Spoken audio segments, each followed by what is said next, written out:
Remember when you did the pageant and you did the... A mess. Don't bring it up, girl. And you did the strip number. You did the strip number. You're what was that for? Miss... I'm what was not it? talking about it ever. You are dumb. Hearts gather round. It's Delta Work, and I want you all to check out Courtney Act's new show, R&R, where she tackles the world's biggest issues with some amazing guests. It's a new mom show, and it's all sponsored by Factor. Get started at factormeals.com/verydelta50off and use code verydelta50off to get 50% off, plus free shipping on your first box. Oh. Mom!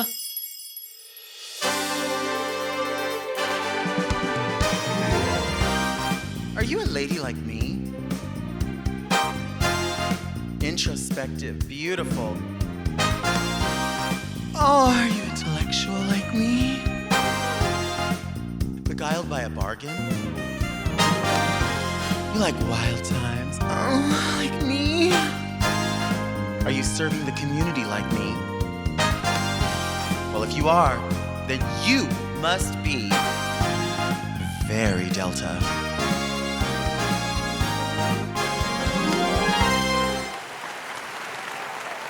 My guest today's first name ain't Baby. It's LaChance. Miss Devereaux if you're nasty. It's Rodney Chester. I don't. Listen, first of all, before we even get going, me and you have a long friendship, but this is serious. I am very proud of you. Thank you. This is where you're supposed to be. Thank you. It's been forever. We haven't seen each other in so long. Of course, so many people know you for a drag persona. They know you as a business person, but the world knows you as an actor and somebody who is literally in the name Noah's Ark. You are part of the quilt of a TV show that was so different, not just for its time, but really hasn't been matched since. Right. It hasn't. Noah's Ark was and is pivotal. I mean, I still have the DVD set of Noah's Ark. And I, of course, started watching when it came out because you were in it. Our friend's going to be in it. But then it's the invitation is I'm going to watch something because my friend's in it. And then you stay because you're like, I really like this show. I really care about these characters. It's a great show. And then the show ended. But I felt like we always knew it's not done. And we know now because the movie.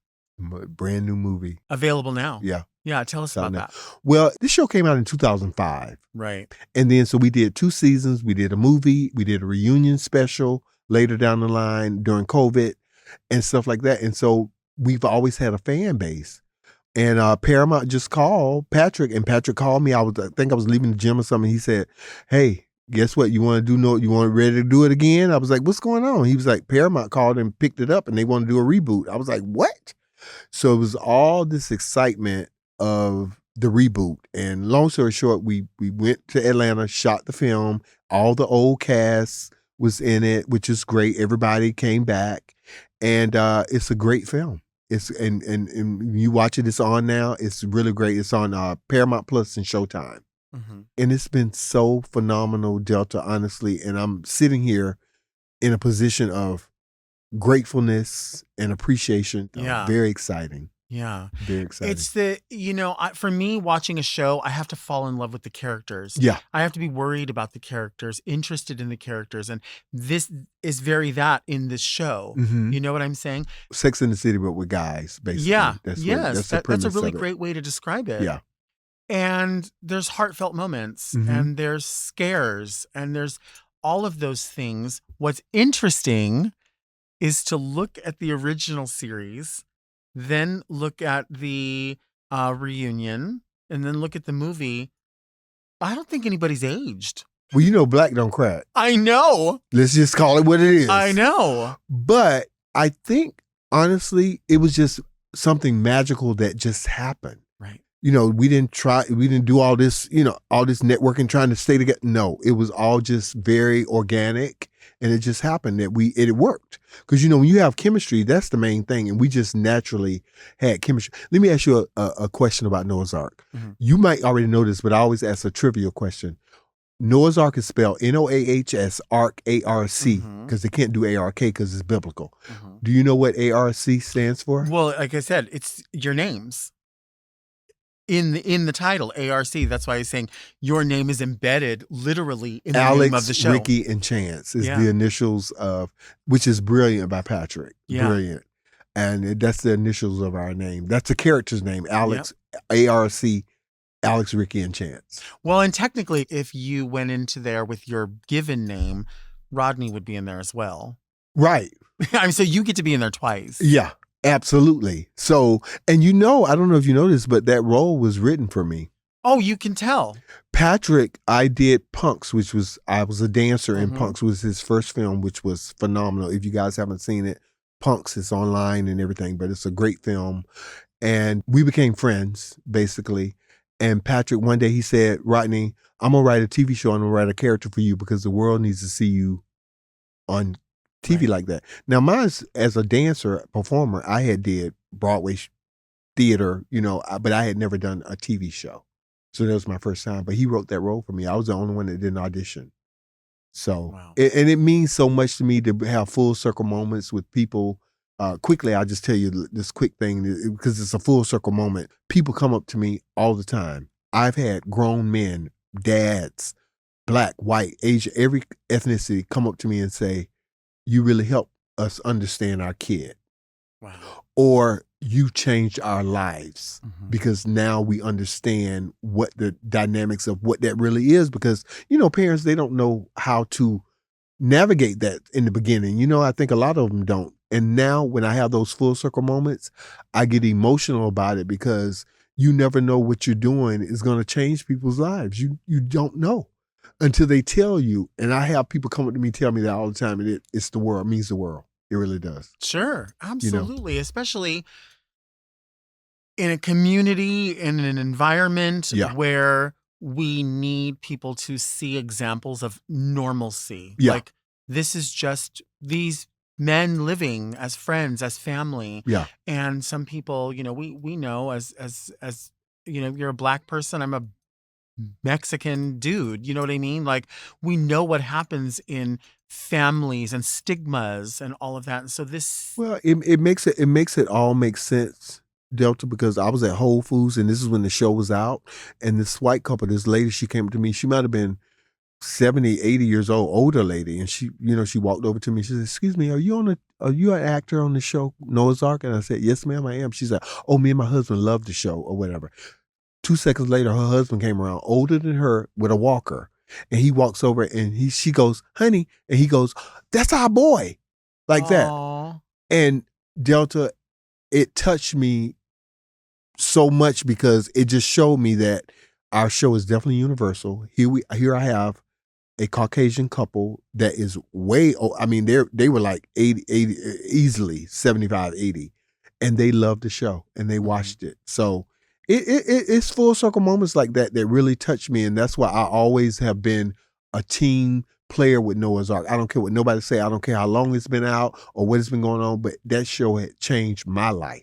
Right. It really did. So that's why it meant so much to me. And that's why I take it with all the respect and love and respect of my colleagues and the people I work with. And we all built that, not just me. We all built that because people love each character for whatever reason, Sure. and I'm sure that everybody have their own fandemonium, but people love the show and it's amazing. So it's great. And it's doing really well. So Yeah. that's People good. love it. People love it. If you had to burn a CD right now, Oh my God. to take to a drag show and you were going to do 3 numbers, what would you burn on that CD? First I would probably burn is Square Biz Mm-hmm. by Tina Marie. I would put Loving Is Really My Game. I would probably put Cheryl Lynn, Got to Be Real. Uh-huh. Mhm. Uh-huh. Do you remember back in the day you used to use the duct tape when you would get ready? Absolutely. It's one of those tricks that you never really see people do, but it was the trick. Absolutely. We would do duct tape to cinch. You would do duct tape to cinch your waist to make you look more. But that was before padding. Now the girls pad because the pad gives you that curve. You know, the curve. But you used to wrap. But I used to wrap duct tape. And that was old school because that's how I learned. Right. And they would say because it would give you that hourglass figure. You know, because I always had button legs, honey. You know that. Oh, you always had it. Always from being a dance, you know. You know, MBUT. Boom, boom, boom. And bam, bam, bam. And yeah, we used to wrap it with the duct tape. I always remember that. Duct tape. I always remember that. Oh my gosh. Isn't that crazy? But you know, Delta, but let me tell you something. And this is true. Audience, let me just tell you something about this lady, okay? I have never seen somebody come into a room with a suitcase and you had everything you needed in that suitcase. You hear me? You was pulling out wigs and hats and clothes and that. And I used to look at people like, how in the world did Delta pack all that stuff like that in that suit? And it would be packed so neat and and I'm being honest with you because you know how you do these shows and the girls, they don't take care of their garments. They can sometimes have an odor or whatever. And I said, I'm gonna tell y'all something. Delta I have never, as long as I've known Delta, to smell. And it's not a bad thing, but sometimes when you're a little heavier, it carries differently. We know the girls. But you was always very put together. And I don't think I ever told you that, but I was always impressed by that. And that was something but you would come out of your suitcase and everything would be so neat and folded and pull it out and da-da-da. And I used to be like, I want to be like that when I grow up. That's so funny you say that because it's the truth though. Well, we were talking off camera about perfume. And I said to Doug, my producer, this morning when we got here, I said, who is so nice. He's a nice guy. He's a sweetheart, right? Very nice guy. I said, there's so many things that I could talk about.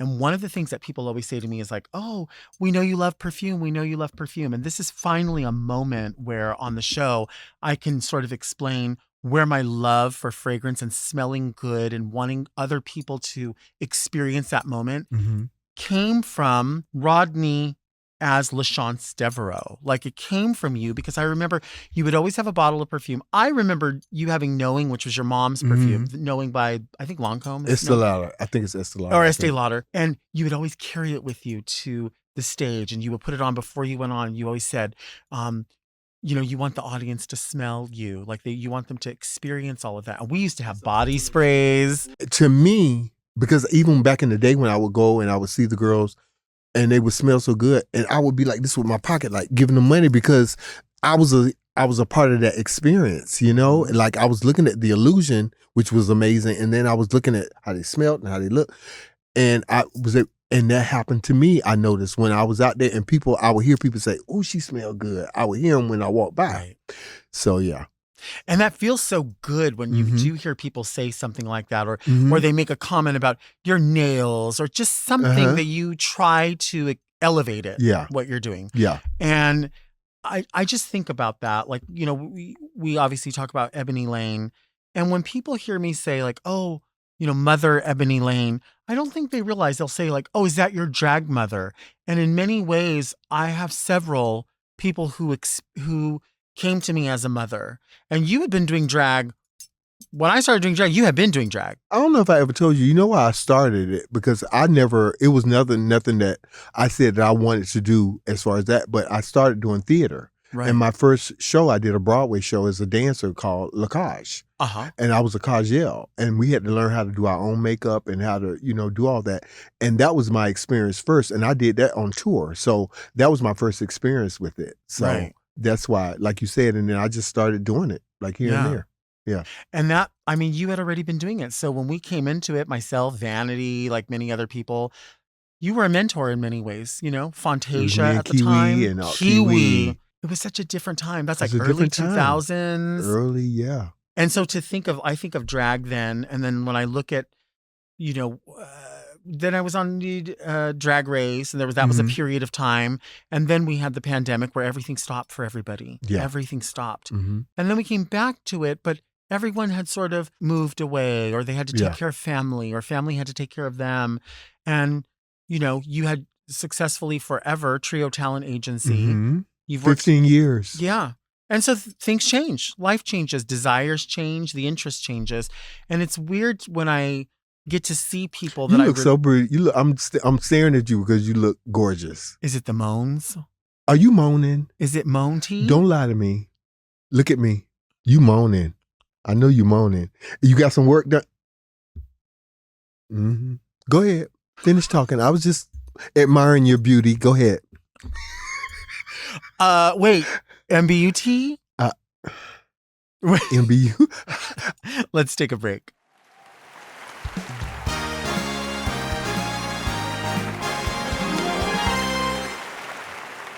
Heartbeat, you make me feel so weak.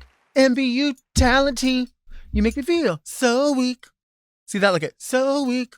These are the Remember moves. when you did the pageant and you did the mess. Don't bring it up, girl. And you did the strip number. You did the strip number. You're what was that for? Miss I'm what was not it? talking about it ever. We're gonna talk about it. You are being. You were so good though. You did the burlesque number. Well, what's funny is like, because I didn't really know what we were doing. Thought we were just doing something that was going to be filmed. So we were like, let's just do it was a pageant, wasn't it? It was Miss, what was it? We had never really had pageants in LA. Yeah. So we were like, oh, this is just like a one-off fun thing. Yeah. Some people knew it was serious. And some of us were like, it's just whatever. Who cares? Let's have a good time. Baby. We were talking about Ozma a minute ago.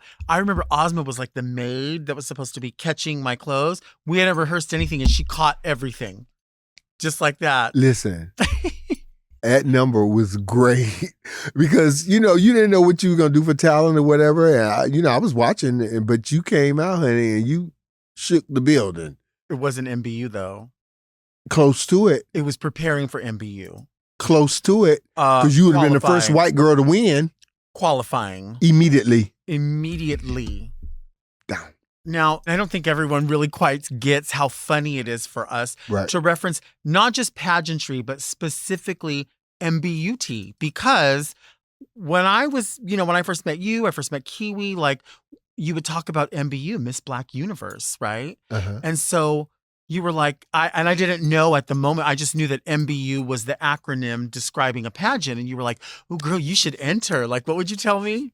I say you should enter. I say you should enter for the, because they have the plus division, and I say you should because Black Universe started, if I'm not mistaken, I may be wrong, but I'm thinking that because so many of the girls was doing Continental and different things, and they didn't have a venue for the Black girls, so they created Black Universe and Black America, Miss Black America. Those are the two systems.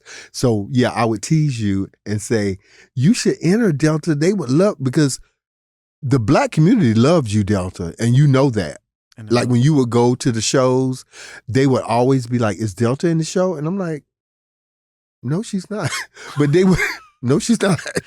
But they would totally reference you because they totally knew who you was. But MBU is it's Miss Black Universe. It's like they have Miss Black America, Black Universe, and Delta and I had this ongoing joke. And she had me thinking like I was going to enter this pageant. And then the girls were like, girl, it's Miss Black Universe. And I'm like, well, I mean, can I go watch? But you was like, okay. And you was basically like, but I was like. It's when I saw like the like plus being so glamorized. And I was like, whoa, wait a minute. Like the glamour is so real. And then you would see Continental and, but you would realize like there is a space for everyone. We're not saying that you have to be any specific body shape. What we're saying is sell it to us. Show us all. Yeah. You're going to wear it all. Big. Well, that's why I had a totally different respect for the art because I just looked at it and praised them because it's like, and then when I was able to judge those pageants, it was very, like, wow, like you have to put a pen to it and they want you to write everything, like, so to give them a critique that they will work on because they spend all this money. And it was a lot of money to do pageants, a lot. So then I started working and choreographing and cleaning and I worked with Fantasia and all them on their talents and stuff, so it's fun. And I would always, we would always say like, when you say MBUT, like what's the T? Like, is this the MBU hair? Is this the MBU jacket? Is this the MBU pulling my thong up in between my ass? And is this the swimsuit? And you would pull your thong up and you would bend over and you'd be like, LaShawn, is this MBU swimwear? MBUT? And it was you would be sitting there with your wide behind with that damn, you would pull your pantyhose all the way. Well, Delta, remember at the that time I was only funny. wearing like one thin pair of pantyhose because I Thin. thought I was really You thought you was a fish. woman. You thought you was fish. a woman. A woman. A woman, honey, a woman. Nails. Down. And you would pull that G-string. Girl, that was funny to me. You was like, MBUT, I'm ready for swimwear. I said, you are. Very good. But that's just fun times. I miss it. Delta, I miss you. I miss you. I miss you. I really do. But we're doing good. Both of us are doing good. Amazing. We have moved, and you move in a different direction, and you move with the flow of what you're trying to do and the intellect of who you are, and you make it happen. And that's kind of what I did, because long story short, when I found out I had congestive heart failure, I stopped everything. I didn't know what I was going to do. I didn't know how I was going to move. I lost everything. It was a lot. And then I regained it back by trying to figure out if I still want to act. So I ended up doing a play. And that's what, and I went to therapy. I don't have a problem telling it, because I needed some kind of something to get me, because I was always up here working and da-da-da. And then when you lose everything, and people tell stories all the time, it's a life change. And so I had to make some life changes and change everything. And I did a play, and I said, oh, it didn't bother me. Then I did another play. I did like 3 plays. I was making sure. And then I started back acting. Wow. So that's what led it back to that. Do you remember the Tea House? Wait, the Tea House? It was in Torrance. I don't Did you ever go there? I never went there. I thought maybe you went there. I'm trying to remember where my mom saw you several times perform, because to this day, my mom will be like, do you ever talk to LaShance? You remember LaShance, when LaShance and Kiwi, like she'll bring the two of you up all the time. Yeah. And it's just a testament to like the people that you remember. And like you say, we go in different directions, but you can still come back to people and sort of pick up where you left off, because there's people that I hope to know here and then again years later. And if it's in another lifetime, I hope to find them again, Yeah. I get wistful right now, but I just think about that. Like when Ebony was here, when you're here, I just think of how much things change. Yeah. But they stay the same. And but the thing about it is, Delta, we were doing something that we love. Where we were and where we are now, it's a testament to longevity and working in this business and still working and doing what we do and what we love. Right. And people forget that. And there's a lot of naysayers, honey. I can't even. People are funny, and and they only come around you when you're doing something, and and then everybody want to be in your space. But I've had to navigate differently this time, and I'm not gonna get too deep into it. But I've had some things where I was very disappointed in certain people and how they acted and how they acting around about this news with the show. Like people sometimes they don't want to see you be happy or be successful. And I found out that the hard way that, somebody I thought, and they was a hater the whole time. And it's sad, But you move on, because my success is my success. I don't owe anybody, nor does anyone owe me anything. But, Will you always be a kid of the kingdom, though? At Disney World? Uh-huh. Yes. Zippity-doo. I could still do them routines right now. And I was just 18. Zippity-doo-dah. Remember I used to do them in the dressing room? And you used to be like, what are you doing over there? And I'll be reminiscent. But that was my first professional job. Actually, I was telling your producer, we was talking about it, because my grandmother always taught me when I was coming up. She said, right now, I don't know what you're going to be doing in your life or whatever. She says, but always take this with you. When you're on time, you're late. And I was like, what do you mean by that?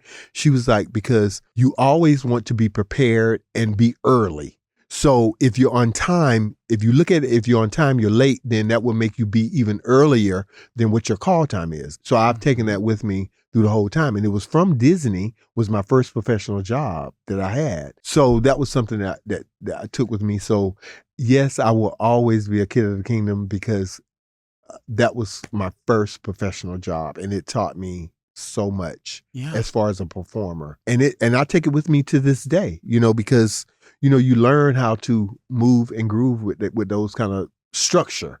And I had a structure. That is so, what you're saying is 1,000% true, because I can remember when we would work in Palm Springs, for instance, And a lot of times in the beginning, I would ride to Vanity's house and we would ride together. And then when I started going on my own, I realized from you where you were like, well, you got to leave at this time. You know, you're coming from Long Beach, but you were coming from LA. So you were like, which way are you coming? And you have to allow yourself some time. And I always thought, well, I don't need to be there that early, do I? And then I realized quickly, you have to be places early. And I'm about that. I'm so about that because and you were and I didn't know you picked that up from me, but because you would come and you'd have time to relax, set your station up, and your station was always so clean.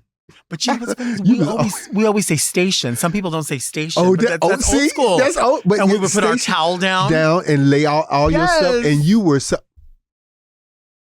Delta work.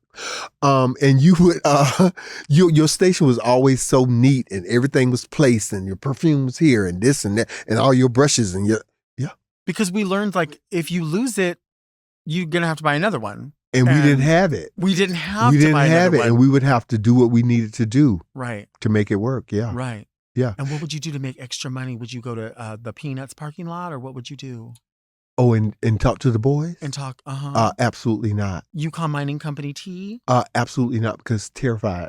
Because, back then, that was, them people was in that club. And it was, even some of the celebrities was in that club, remember? Oh, yes. Remember? And we was always like, such and such is here or whatever. Or remember we'll say, oh, the $100 man is out there.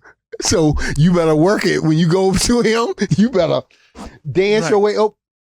Yeah. It was $100 man out there. And we would tell everybody in the back, hey, such and such is in the audience, get it.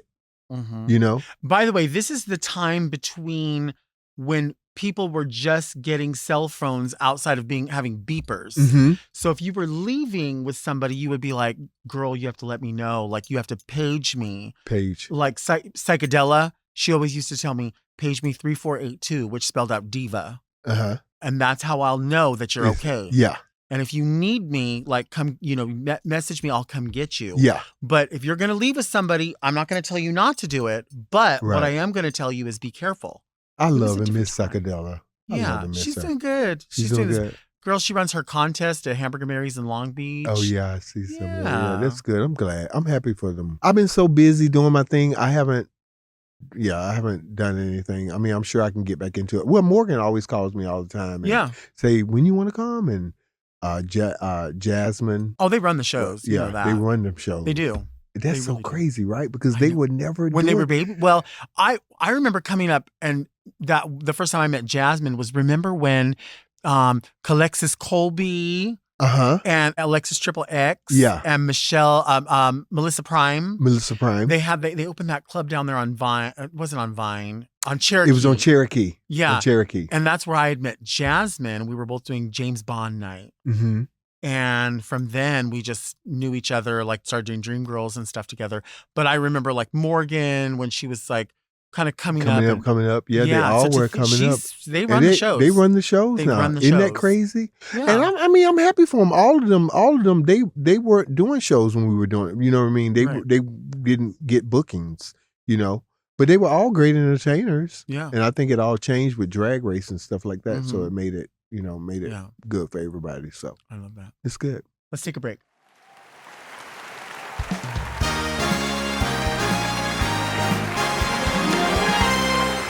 Do you have something on your mind? Perhaps a burning question. Or maybe you just need me to go off about something. Well, now's your chance. Email me at readmedelta@gmail.com and you just might hear your question on an upcoming episode of Very Delta. Don't be shy, baby. Send me an email.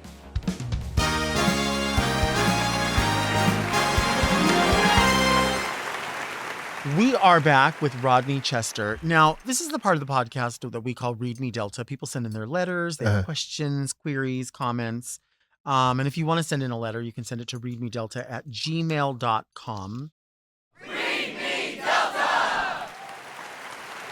Do you get people who send you direct messages or letters about Noah's Ark or dance or anything? Oh, my God. Yes. So many. Yeah. It's amazing. You get any bizarre letters from people? Yeah, you get all kind. Trust me.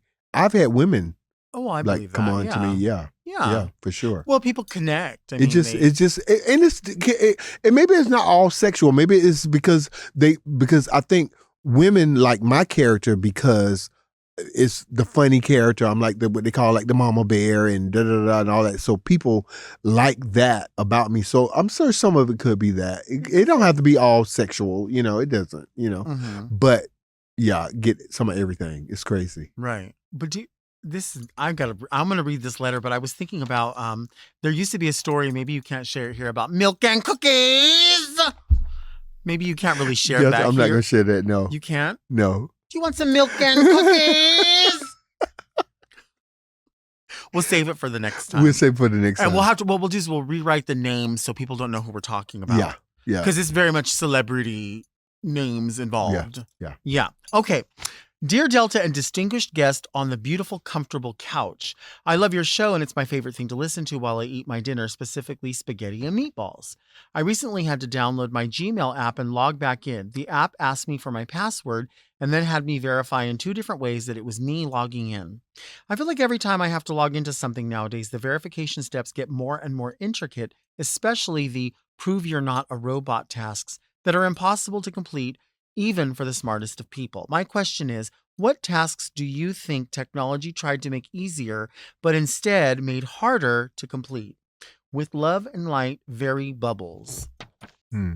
That technology is weird to me because you're telling me to verify that I'm not a robot. You're a fucking robot. Right. You are a robot that's telling me, well, I don't know. Because you might be playing with me. I never thought, you are absolutely right. I never thought of it like that. Come on now. But it's the truth. And they all now say, are you a robot? Yeah, well, and you have to finding them damn squares. Which one has a bicycle? I'm going to tell you something. I have a headache sometimes. And it really is all logical and different things like that. But see, how you be going through and you check it and they be like, no. And then you have to do it again. I'm like, I checked off all the damn... They're like, but the horses. It's a little bit of a tire. But there's a tire in the corner of the... Are you kidding me? We know what you meant and you know what I meant. Leave me alone. It's fine. I'm just trying to print out an insurance document so I can have my eye surgery. Okay? It's not that hard. It's not. This person is right. But they're right. What about, have you ever at the airport, you go up to those self-service areas and it says like self-checkout and there's nobody there. And you get a juice and you get a whatever and you go check out and it says, how much would you like to tip? There's nobody here. There was nobody here. There's nobody even watching the area. Well, first of all, I am not cheap, but I ain't tipping y'all if I'm sitting up there doing all the work. Sit down. No. No. No means no. What are you going to tip them? Nothing. Thank you very much. Not too much. I appreciate it. Listen. I'm a tipper, you know what I mean? Or whatever, because I know let's say work or whatever. But sometimes when you doing all the work and all this stuff, you got to do this, you got to do that. It's like, but nobody's here. So I'm doing, why am I who am I leaving a tip to? Like, where's the tip going? Like, if it's a waiter you know what I mean? It's different. Yeah, it's different. But yeah, that's great. Yeah. So that technology, it is not making it easier. It's making it uncomfortable. Because then I'm like, well, like you said, I mean, can you just show me somebody? Yeah. Just show me somebody that waves out or... Yeah. Because, girl, and we come from an industry of tipping, so we know, like, I get it. I'm not trying to be stingy with anybody. Oh, no, because I know that that's their work and that's what they do. And they live off their tips, some of them, Yeah. Well, like how we used to do. We lived off our tips. Right. You know what we should do? Let's just start putting out a tip jar wherever we are. Yeah. On the set of your new movie, you need to just put out a tip jar. And say, drop the coins. All. Coins or dollars and what. There's CTS Madison. Yeah. She goes, run a bitch or change. Yeah. Run a bit. They laugh. Run a bitch or change. My favorite Madison video is she pulls up to Wendy's. Oh my God. Or somewhere. She's in the movie. No. You see her? She's in the movie. I love that. Yes. I love that. She's great. She's great. And you talking about T.S. Madison, I'll tell you this real quick. I saw her. I didn't know her. I just saw 22 inches and her standing in the mirror, doing her thing. And we talked about it. And she's a guest on my podcast.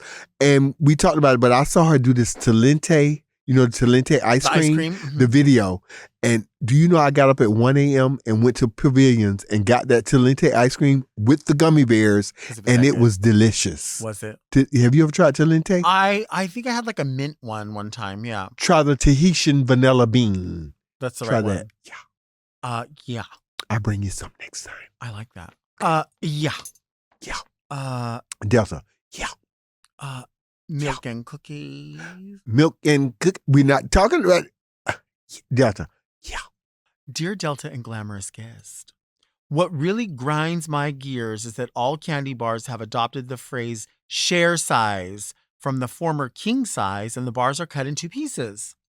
I could be on board with the dropping the king thing if it somehow was offending gender identity, but going with share size makes me feel like a real fat ass because we all know no one's really sharing a candy bar with me. I just wanted to report on a small fish for a fry and ask you what's your favorite king size candy, sis? Highest regards, Jeremy Luthien or J-Lo. Okay, well, first of all, J-Lo, the candy bars are like they used to be. No, remember? they're not. They No, were they're huge. not.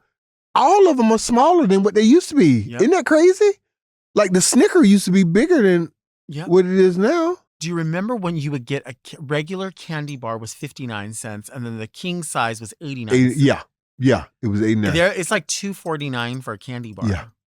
I'm confused. I'll just go to C's Candy. Oh, I love See's candy. Do you like candy with nuts or like Anything that has a nut with nut like caramel and nuts and stuff like that. Oh, you like nut? I love the caramel You with like nuts nut? and that. I like chocolate with milk chocolate. with milk and They have- cookies and nut? Delta work. What candy bar are you going to get at the airport? And then how much are you going to tip them for the candy bar even though they're not I'm there? going to get a jumbo candy bar and I will tip them $1. But what kind of candy bar? Snickers? Snickers, yeah. It would be a Snicker or a Baby Ruth. But remember Baby Ruth? I do. Remember? I like And it. they I don't like really, Baby Ruth. but they don't really have them that much anymore. You know where you see them is like in the The Halloween little mini, candy. the mini ones. Yeah. Yeah, that's the only time you Yeah. see them. Yeah. Oh my God. Ooh, water is good. The Is it? producer gave me some water. Yeah. Doug loves you. The producer does. You guys are so professional. Well, it is a plastic cup. It should be That's a okay. glass cup. It's okay. You're very professional. Now, he gave me a bottle of water and all that. Yeah. And all that. Did the bathroom have toilet paper in it? It did. And it Okay. was clean. Okay. Yep. And it had a spray. Down. Do you spray the bathroom when you use the bathroom at home or no? I do actually. You know what I do? And this is a little TMI, but if I do a number 2, I strike a match in my own bathroom. It's the smart, and I don't know why no one's ever talked about that on the show. I do that, and it's my bathroom, Yeah. my personal bathroom. I strike like 2 matches. It depends, but I'll strike You know 2 or what's 3. funny? Yeah. I'm just realizing something right now. I remember seeing that, I think the first time maybe was in Palm Springs. Maybe you were the person who brought in the matches and taught me that that's what it was. I had to Probably, learn it because- somewhere, and I don't think anyone in my family did that. Yeah, but that's old school. That I mean, you know, Because it knocks out any odor. like immediately too, which is so crazy. Uh-huh. And I would take matches with me when I travel and I'm, on the plane, whatever. Because, like I say, even when I'm home, I'll strike a match. Do you ever use travel candles in a hotel? I think I about do. it, but I'm afraid that's going to set off the thing. But they say it's No, not no. smoke, It's not. heat. It's not. But listen, I also take with me the little where you do the tea light candle and you put the oil. Uh-huh. I would take a small one with me and I would put it up in my room wherever I'm at, and I would light it and it would be amazing. But I always have a candle or something in my room. Right. I used to do that even at my office. When I had my office, I would always have a candle on my desk burning, because whenever I would get those calls, and you know how it is, and it frustrates you, and you get whatever, girl, I would look in the candle light, and it would calm me down. Right. It really would, and I did that for you. Heartbeat. Heartbeat, You make it feel so weak. Thank you Yeah. for being here. This was so fun. Delta, listen, again, thank you for having me. I had a great time. Please have me back. Please. And again, I am very proud of you. I'm proud of Seriously. you. I'm proud of us. I'm proud of you because it takes a lot to do this, and you're doing it. So, but as far as me, I got my projects. You can follow me on social media, the Instagram, The Real Rodney Chester. You can find me all on with Rodney Chester, Instagram, TikTok, Facebook, everything. So, follow me and you can know everything what I'm doing. We're going to have to post a drag picture, and I have a professional headshot. I think Brett Sari took that picture of you, and you're like this. You know which one I'm talking about? You said, yes. You know, you still have that? Of course I do. And if you Google her name, it's going to pop up. I need to send you the new one. But yeah, it's this great. I'm happy for you. And thank you for having me. Thank you for being here. I love it. Today on Very Delta, we learned that time and distance are never factors when it comes to true friendship. We'll see you next week. And until then, keep things very Delta.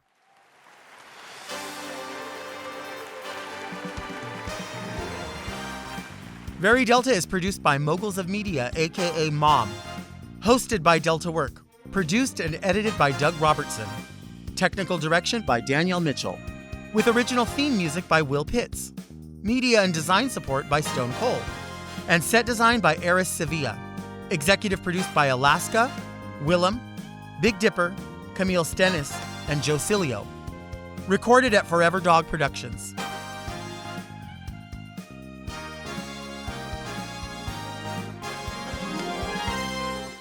Energy up. Woo! Mom! Watch Very Delta uncensored, ad-free, and a day early by subscribing to Mom Plus Gold. Sign up today at mompodcast.plus for premium content, including weekly episodes of more Very Delta.